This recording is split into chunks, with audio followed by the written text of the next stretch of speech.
Good morning, sir. Good morning, classmates. This morning, I will be going to discuss about the significance of listening skills. Okay, so before I start, let me ask you a question first. What is listening? What comes to your mind when you hear the word listening? Okay, so listening, guys, it is the process. It is a process of receiving, interpreting, and reacting to a message. Okay, so listening, it is the process in which we accurately receive and interpret the message in the communication process. Okay, and you know, guys, that listening is the key to all effective communication. Why? Because if we have the ability to listen, then it is easy for us to understand and comprehend the message. Okay, so if we don't have the ability to listen, what will happen? Nah? What will happen? Okay, so if we don't have the ability to listen, then the messages are easily misunderstood as a result of communication breakdown. Okay, so that's why it is important to pay attention. Okay, next one is listening. Listening is the most important communication skills. Okay, so why it is the most important communication skills? No? Okay, so it's because listening is fundamental to effective communication. It can foster better understanding, especially when it comes to relationship, when it comes to collaboration. That's it. Okay, next one is we probably spend more time using our listening skills. Okay, so why it is important to take time to listen, no? Okay, so listening not only help us to understand but also can lead us to deeper understanding. When we listen actively, our mind is focused and we start thinking about what other people trying to say. And guys, if when it comes to listening, in addition, it is also important that we speak at times, especially when others needs our opinion or when others needs our advice. Next one, listening takes practice. Okay, so active listening takes time and practice. Why? Okay. So however, every time we use active listening, it uh it gets a little easier, no? It can help us to navigate through difficulties when it comes to conversation.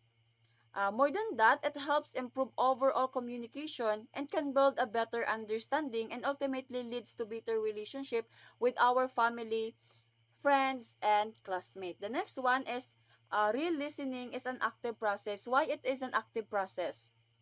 Okay. So, listening is not something that just happens, no? Or listening is an active process in which a conscious decision is made to listen to understand the message of the speaker. Okay, so when we are listening, then it is our decision. Uh, it is our decision to listen if we are going to pay our attention. But it is important to pay our attention so that it is easily for us to understand, no? It is easily for us to comprehend or interpret the message from the speaker. Okay, the next one is listening requires attention. Listening requires attention, focus, and concentration. Concentration and effort. Okay, both mental and sometimes physical as well. Okay, so listening requires attention. Why? Okay, so listening means paying attention not only to the story, no? But how it is told, the use of language and voice, and how the other person uses her body. So it is important when we are listening, sometimes we are focused more on their language and voice, uh, how other person share their story, like that. So that's why listening means uh that's why listening requires attention. Okay, for instance, we listen to obtain information or to gain information, ideas, and to get feedback. The next one, we listen to understand. Okay, so listening with the intent to understand means we are paying attention, not to voice, not to our own thoughts, but to understand someone else's point of view. Okay, so uh we listen, no? Like for example, there is someone sharing their story, no? We listen, we are paying attention. We are paying attention in order for us to understand their point of view, to understand what they are trying to say. Okay, the next one, why we listen for enjoyment. Okay, when we listen for appreciation, guys, then we are listening for enjoyment. Na? Like for example, we are listening about our favorite music or podcast. No? So, for that instance, we usually listen because we really enjoy it. Okay, the next one, um, Okay, the next one, we listen to learn. Okay, so we listen to learn because it can help us and assimilate knowledge from different resources. For example, listening skills can improve our reading comprehension, our learning and academic performance. So now let's proceed to hearing versus listening. Okay, so hearing, it implies perceiving sounds. It is a passive process, involves effortless activity, whereas the listening, understanding the information with involvement from the mind and body. Okay, it is an active process. It requires conscious effort, concentration, and interest. Okay, so hearing. Hearing is nothing but a sense that help us to receive sound waves and noise by our ears. It is the power of perceiving sounds. Okay, so example of hearing, guys, is like for example, we are watching movie inside our room, but we can still hear the bark of the dog outside our house. That is the example of hearing. No effort. A sound or noise comes into our ear without us making an effort. Okay? In hearing, we do not make conscious decision. We physically experience the sense of sound. Sometimes the sound we hear is sudden or unexpected, like a noise. Okay, and listening is when we receive the sound waves and understand it by paying full attention to the words and sentences of the speaker. Okay, so like for example, inside our classroom, we listen to our teacher. And because of that, it is easy for us to understand their messages or to understand their topic. That is the example of listening. Okay, so when we pay attention and try to listen to sounds, we make decision to listen. We deliberately pay attention to the sounds. So, good evening, sir. I am Claire Jane Dela Cruz, and my topic for today is significance of listening skills. So, um, first, why we need a good listening skills. So, this because good listening skill can make us productive, and good listening skills also can make us to better understand the information. As for example, your teachers given a task or an information that that you can follow. So you can understand it easily by listening to your teacher carefully. So second, build rapport with our co-students, workers, and our clients. So we can make a good connections if we are a good listener. So that's why we need to be a good listener to to build connection with each other or your classmate, teachers, or other people around us. So number three, show support. So very understandable. If you are a good listener, you can show your support by listening to her or him sides. So, so number five, um, interact with each others effectively. So, dali lang na maka-interact sa ila. Dayon, kaya syempre, we are a good listener. We can make connections, friendship, by listening to them or by approaching them or yun nga, listen. So, dito tayo sa significance of listening. So I will read, sir, the bullets. First bullet, to effect successful interaction and to share equal responsibility in achieving effective communication. You, as a receiver of the message, must realize how important listening is. So, dito nga, you have a rule, you have a rule, um, for example, your your classmate is give a short story, and maybe not short story, or you can talk one by one. So you have a role, and by listening to her or him, you can realize what is the importance of listening. If we are not if they are not listening to you, what will happen? Or if you are not listening to them, what will happen to them? Or maano ba sila, maluod ba sila, or something, makafelt sila sang unwanted.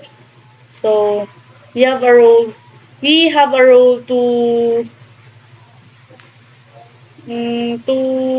ano aton nga classmate nga may role ta nga okay kita nga receiver mamati gid ta.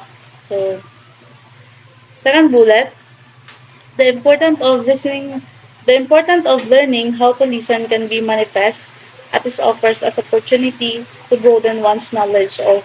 So ari, for example dayon, um your teacher is given a words or difficult words na hindi mo siya ma-encounter every day, or a task. So that task or that knowledge, you can gain or mapalawak, you can gain knowledge, and also to widen your knowledge of what your teachers given to you by their task, or your classmates, or you know message. Yan. Or yung words nga na mga difficult na binibigay nila. So bullet number 3, it is the fastest way of gaining information. So, if you're a good listener, so important of listening naman ito eh. If you're a good listener, you can gain more information by listening to them. Um, ayun nga, it is fastest way of gaining information. So, we can gain information if we are a good listener. For example, your teachers give you a short no, instruction, and you easily comprehend that instruction, and that instruction can give you more information about what the task is going on, or how you can handle the task, or answer gani. Hi, sir. So last, the subject matter becomes clear and interesting when listened to. So for example na naman ulit, your teacher is a giving a short story. So, hindi maging interesting ang isa ka short story if you are not listening to your teacher. So, you need to listen to make more interesting, and para mas ma-comprehend mo siya dali-dali. That's all, sir. Thank you.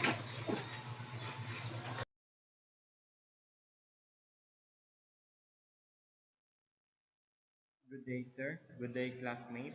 My topic is all about why do we need to listen?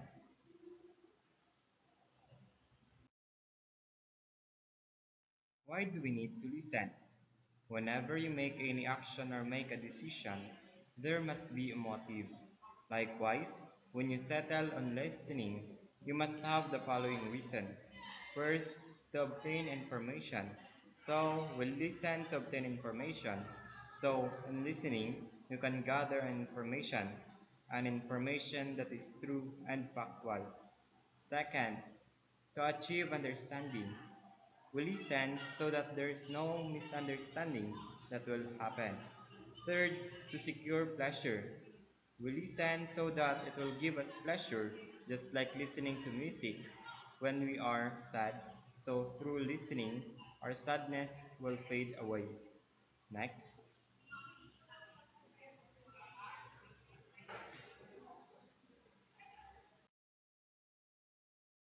Listening comes first. The first and the foremost communication skill that we learn in our lives is nothing but listening.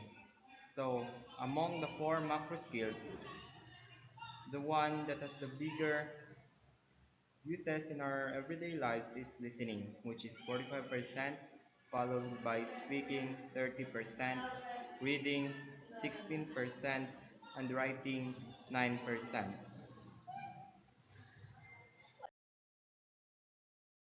Difference between hearing and listening. So first, hearing. Hearing is simply the act of perceiving sound by the ear. Hearing occurs with or without your consent. So in hearing, we can hear, but it doesn't need effort. And the hearing, it will not become permanent in our brain. So listening, so we're going to listening. Listening is an action where you choose to actively concentrate on what you hear. In listening, your brain processes the information into knowledge. So, in listening, we need to practice our listening skills so that we can enhance our listening ability. Next.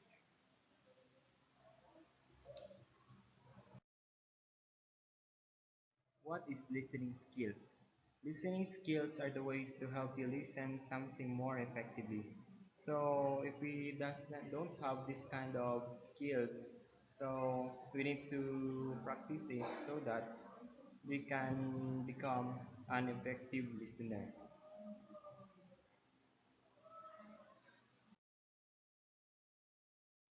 Listening and critical thinking. One of the ways listening can serve you is by enhancing your skills as critical thinker. You can identify four kinds of listening. First, appreciative listening. Listening for pleasure or enjoyment. So, we listen to appreciate things, just like music. Next, empathic listening. Listening to provide emotional support for the speaker. So, in empathic listening, we put our shoes into another's shoes. Next, comprehensive listening. Listening to understand the message of a speaker.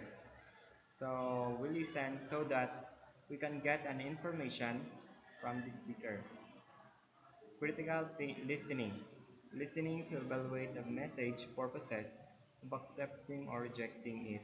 So in critical listening, we analyze, evaluate, and give feedback.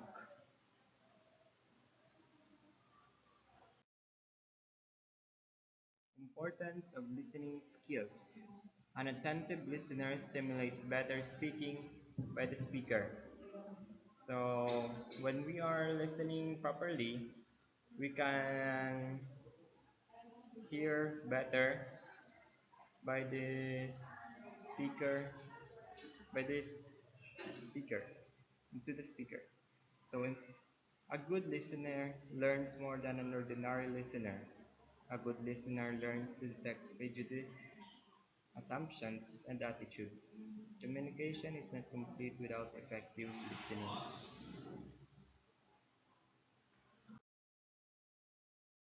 Benefits of effective listening. First, enhances productivity. Second, improves relations. Third, avoids conflict. Fourth, improves understanding. Fifth, improves negation skills. Six, helps you stand out. Seven, people will appreciate it.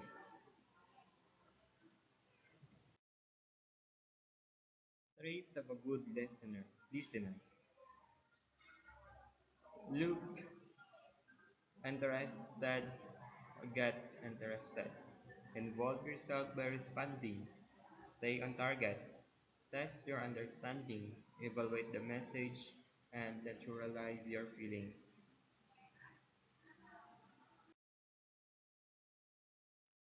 Be a whole body listener. So, brain thinking, ear hearing, shoulders facing, eyes looking, hands still, feet calm, and mouth quiet. Thanks.